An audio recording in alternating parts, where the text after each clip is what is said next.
Estamos de volta aqui na nossa programação da BMC News ao vivo. Agora são 11 horas e 29 minutos. A gente segue a nossa rodada de entrevistas com André Monberg, especialista em mercado de capitais, sócio da Focus Invest. Bem-vindo, Monberg. Sempre muito bom tê-lo aqui com a gente. Muito obrigado mais uma vez pelo convite. Também é sempre uma satisfação estar aqui com vocês. Monberg, o ataque americano ali às instalações nucleares do Irã acabou elevando bastante o risco geopolítico global. Em termos de precificação, quais ativos tendem a reagir ali de forma mais sensível? O que o investidor ele precisa observar nos próximos dias como sinais de escalada ou estabilização dessa tensão global? Na verdade, quando a gente ficou sabendo do ataque, ainda durante o final de semana, para quem trabalha no mercado de investimentos, domingo foi bastante tenso. A gente ficou acompanhando o noticiário, tentando aguardar a abertura de mercado futuro, o comportamento das commodities, para ver como é que seria essa reação, porque até então a incerteza que estava pairando no mercado, ninguém sabia exatamente qual seria a possível reação do Irã. Falava-se no fechamento do Golfo, mas até aí também teriam consequências talvez até piores para o Irã do que para o restante do mundo, especialmente para os Estados Unidos. Houve um pouco de volatilidade, especialmente nas commodities, petróleo em especial, mas à medida que o dia foi avançando, e quando a gente olha para o comportamento hoje dos mercados, parece que esse impacto da possível volatilidade não aconteceu, ou seja, os agentes parecem não temer algo muito mais sério, ao menos nesse momento, por parte do Irã, e talvez a questão da negociação esteja colocada em pauta. Quando avaliamos os possíveis efeitos negativos, evidentemente ativos ligados à indústria de petróleo, a gente viu a abertura hoje da própria Petrobras, da Junior Oils aqui no Brasil, abriram em alta forte em função do petróleo. À medida que o petróleo foi baixando a volatilidade, também já sentimos o impacto aqui. Metais do mesmo jeito, o ouro subiu um pouco, começa a voltar à normalidade. Então, nesse instante, a gente precisa ficar muito mais atento a uma possível reação ou não, né, o que vai acontecer, mas os primeiros sinais ainda são de calmaria. Vou te confessar, para minha surpresa, eu esperava um pouquinho mais de confusão nessa segunda-feira.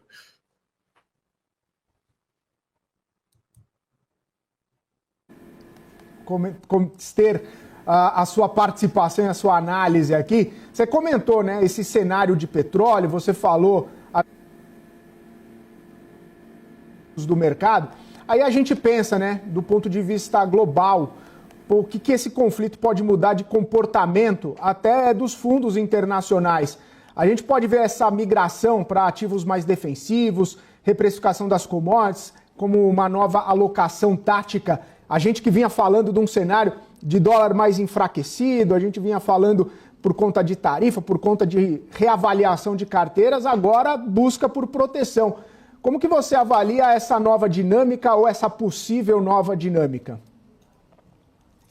É aquilo que eu acabei de comentar, né? Ainda estamos com bastante incerteza nessa reação. Eu, particularmente, achava que o impacto seria um pouco mais sério agora na abertura e, evidentemente, digamos que haja uma reação mais forte, algo que venha prejudicar o comércio mundial, muito provavelmente, sim, haverá uma migração para ativos de proteção. Então, o primeiro que nos vem em mente sempre são os metais, né? É um ativo de proteção natural, né? Quase um hedge natural de conflitos geopolíticos. Então, tudo vinculado a metais tendem a subir.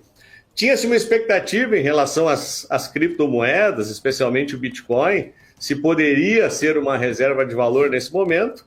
A reação dos mercados no final de semana não foi boa, na minha visão, né? Houve até uma pressão vendedora um pouco mais forte, agora está se recuperando levemente, mas que já mostra que talvez não seja.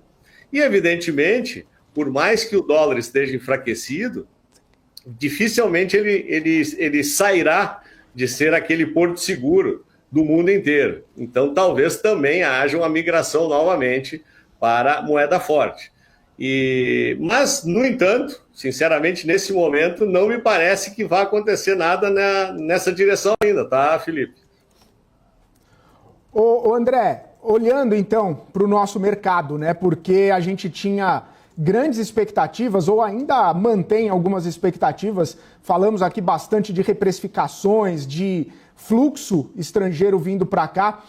Pode tirar da mesa essa percepção? A gente pode ver as nossas empresas que estavam aí tentando surfar essa onda, tendo um pouco mais de dificuldade, a gente dando mais prioridade ou um olhar mais para o cenário doméstico e os nossos problemas domésticos do que efetivamente capturar esse movimento, essa onda, esse impulso vindo do cenário internacional? Eu acredito que quando a gente começa a olhar para dentro do nosso cenário, a questão geopolítica nesse momento ela ainda é menos importante do que a questão das tarifas, que ainda estão em negociação por parte do governo Trump. Porque se a gente avaliar, por exemplo, a principal das negociações, que é Estados Unidos e China, que se deu esses 90 dias de trégua para se sentar na mesa, se negociar, já se avançou aí, seguramente perto de 30 dias, e não se vê uma grande evolução ainda nesta área.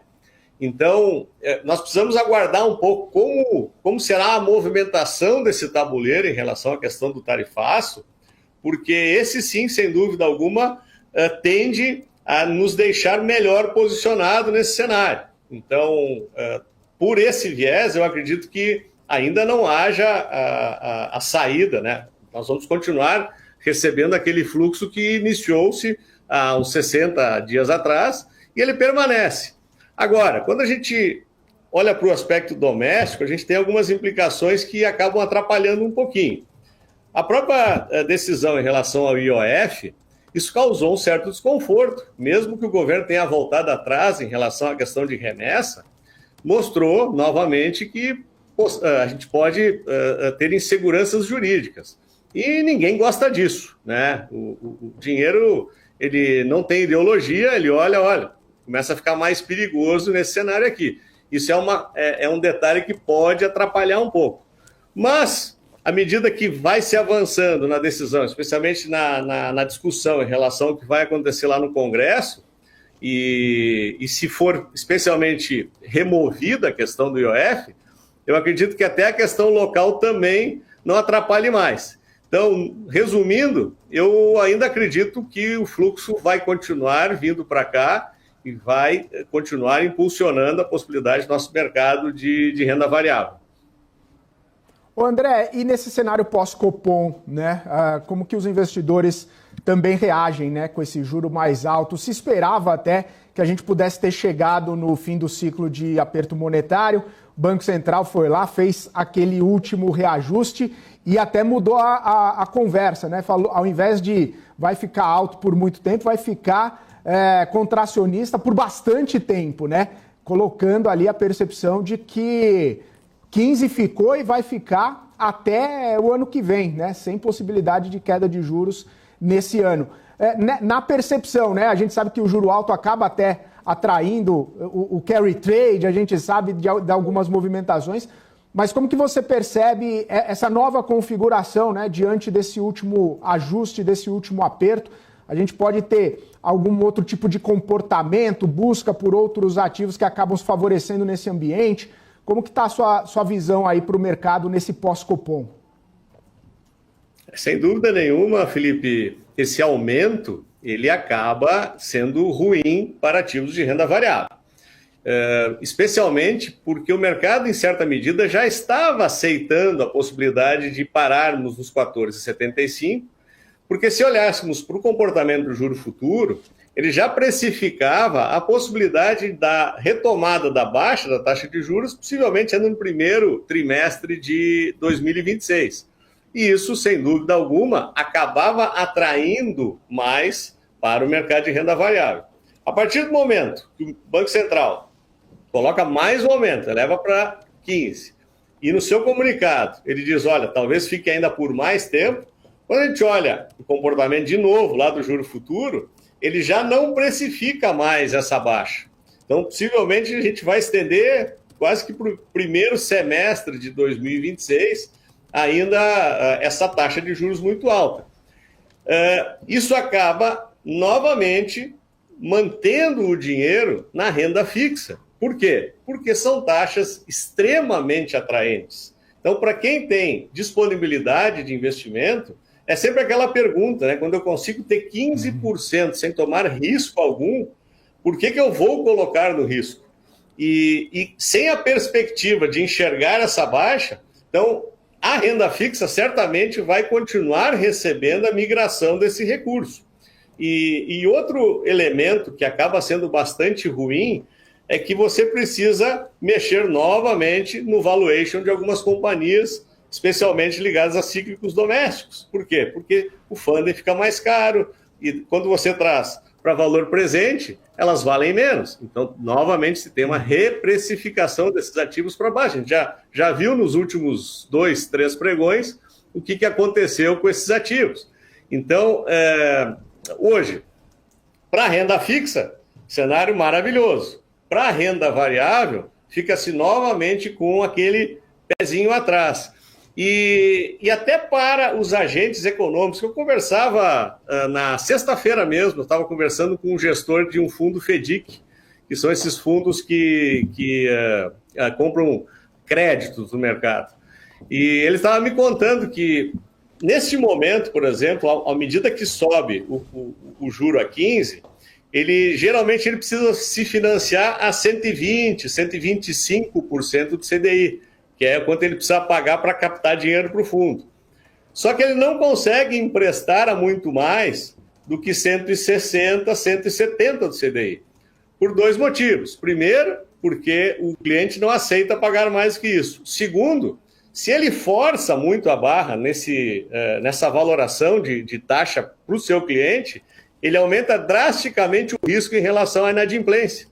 Então, fica preso dentro de um intervalo onde todo mundo acaba ficando com margens muito mais apertadas.